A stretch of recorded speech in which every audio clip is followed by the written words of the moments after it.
안녕하십니까. 세상 읽어주는 남자 이상훈입니다. 오늘은 최근 쏟아지고 있는 AI 칩 소식을 통해서 HBM 희비를 따져보는 시간을 갖겠습니다. 최근 그 엔비디아와 관련해서는 블랙엘 GPU의 판매 호조와 미국 정부의 압박에 중국 전용 칩인 그 호퍼 20의 중국 공급을 엔비디아가 중단했다는 소식도 있었습니다. 그런가 하면 인텔은 엔비디아와 AMD에 맞서서 가우디 GPU3를 출시했습니다.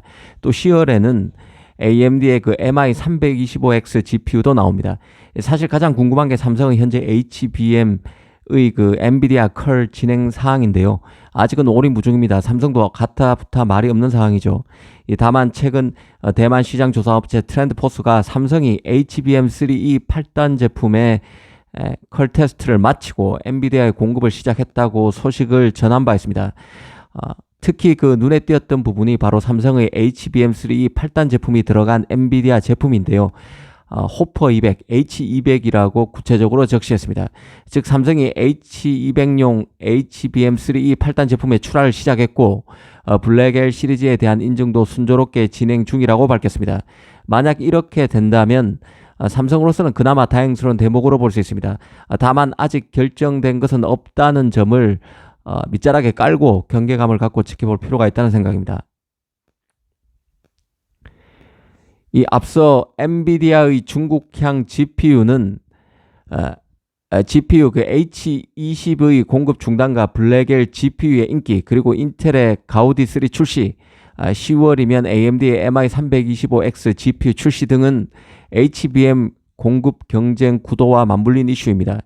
지금 크게 보면 HBM의 구도는 엔비디아와 하이닉스 간 연합, 그리고 맞은편에는 삼성과 AMD 간 연합으로 크게 구도가 짜여져 있습니다.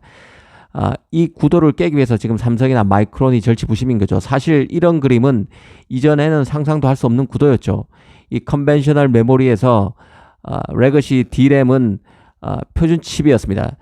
소품종 대량 생산이 중요했죠. 하지만 AI 시대가 급부상하면서 모든 게 달라졌습니다. 기존 메모리 시장이 DDR 스펙을 중심으로 움직였지만 이제는 초당 데이터 전송량을 의미하는 대역폭과 용량의 두 마리 토끼를 다 잡아야 하는 시대입니다.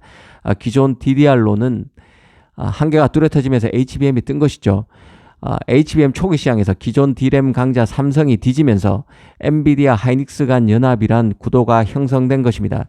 이번에 소개드린 그 소식인 그 엔비디아의 H20 중국 공급이 실제로 중단되게 되면 엔비디아의 아직은 보급형 HBM을 중심으로 공급하는 삼성 입장에서는 타격이 있을 수 있습니다. 물론 삼성은 12단 HBM3E도 공급하기 위해서 절치부심이고 실현할 가능성이 크지만 당장은 녹록지 않은 상황일 수 있다는 뜻입니다.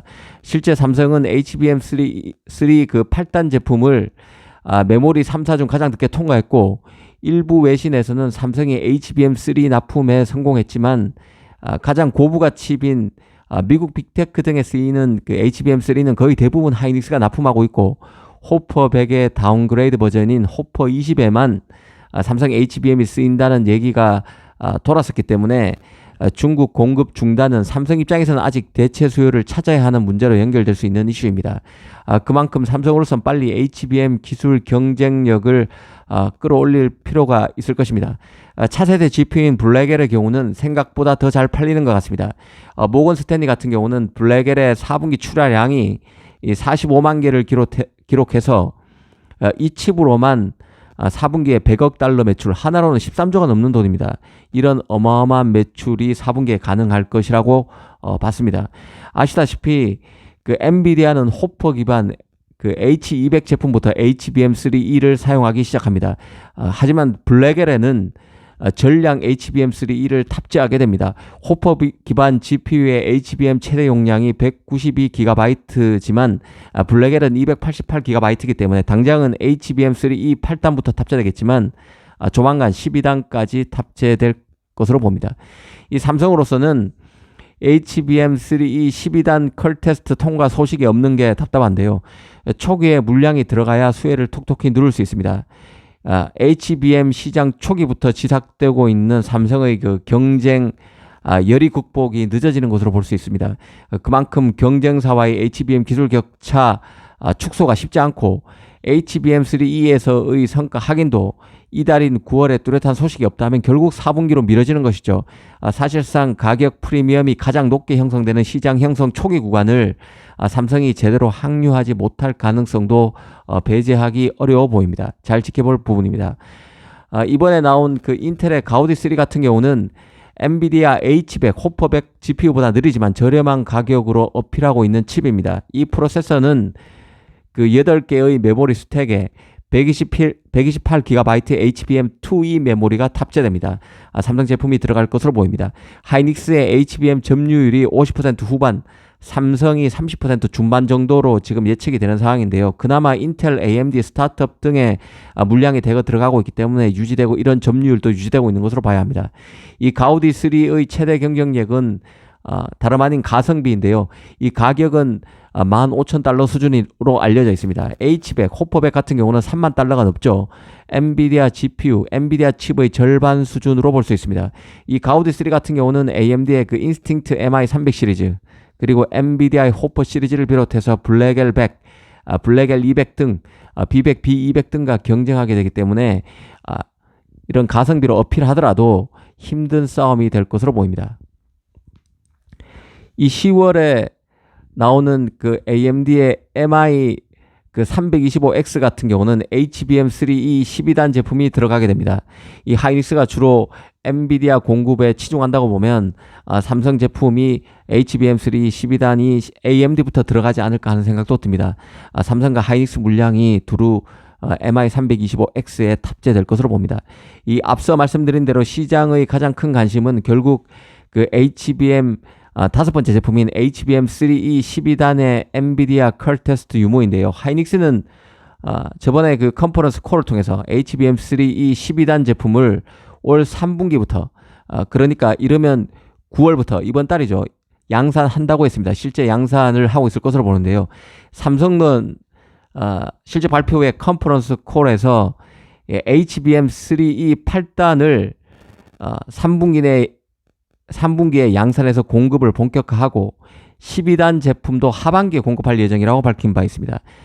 벌써 4분기 막판까지 4분기가 임박한 상황이니까 3분기 막판에 몰려있는 상황인데요. 지금 HBM3E 12단 양산 소식은 아직 안 나오는 상황입니다. 그런 만큼 이달 내로 9월달 며칠 남지 않은 이달 내로 별 얘기가 없다면 결국 4분기 막판까지 몰려서 삼성이 12단 제품 HBM3E 12단 관련 긍정적인 소식을 내놓을 수 있다면 그것만으로도 다행스럽다고 안도해야 할 상황입니다. 이 반도체 실적의 풍향계로 꼽히는 마이크론의 경우는 올 6월부터 8월까지 분기 실적을 내놨는데요. 예상보다 비싼 수준으로 나왔는데 시장에서는 더 환호하는 것 같습니다. 약간 더 나은 수치를 제시했죠. 4분기 매출 가이던스도 시장 예측치보다 높게 제시했습니다. 워낙 시장의 불안감이 컸기 때문에 조금 나은 수준의 실적을 내놨는데도 크게 환호하는 것 같습니다. 사실 그 HBM 공급과 관련해서 또 잘 봐야 할 게 이 마이크론의 영향력이 얼만큼 될까 하는 점인데요. 최근 마이크론은 홈페이지를 통해서 36GB HBM3E 12단 제품 개발을 끝냈다고 밝혔습니다. 그리고 고객들에게 샘플을 공급하고 있다고도 했는데요. 마이크론이 HBM 추격에 나서고 있는 상황입니다. 지난해 말 기준으로 마이크론의 HBM 시장 점유율은 10%입니다. 이것을 단자릿수로 만들어야 하는 게 삼성인데요. 이 마이크론의 영향력이 커지지 않게끔 삼성이 빨리 엔비디아 컬 테스트를 통과해서 시장 점유율을 늘렸으면 하는 바람입니다. 오늘은 GPU를 통해서 본 HBM이라는 주제로 한 말씀 드렸습니다. 감사합니다.